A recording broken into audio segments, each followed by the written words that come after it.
மலம் சிறுநீர் ரெண்டையும் ஒழுங்காக கழித்தாலே நமக்கு வந்து பல நோய்கள் நீங்கும் அப்படின்னு சித்தர்கள் சொல்லியிருக்காங்க. அது கழிக்கிறதுக்கு குறிப்பிட்ட ரூல்ஸையும் அவங்க சொல்லியிருக்காங்க. அது என்னென்னு பார்த்தோன்னா, சிறுநீர் கழிக்கும்போது இடக்கையால் வலப்பக்க அடி வயிற்றை கொஞ்சம் அழுத்தி பிடிச்சிருக்கணும். அதே மாதிரி மலம் கழிக்கும்போது வலக்கையால் இடப்பக்கம் அடி வயிற்றை கொஞ்சம் பிடிச்சு அழுத்தியிருக்கணும். அப்படி பண்ணுறதுனால வந்து மலமும் சிறுநீரும் கொஞ்சம் ஃப்ரீயாக போகும்.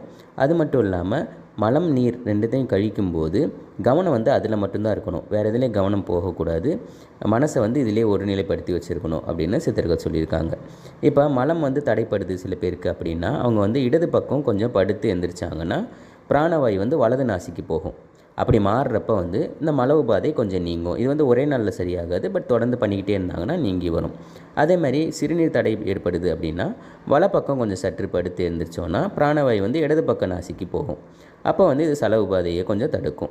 இது வந்து சரத்தை ஒழுங்குபடுத்துகிற ஒரு முறை.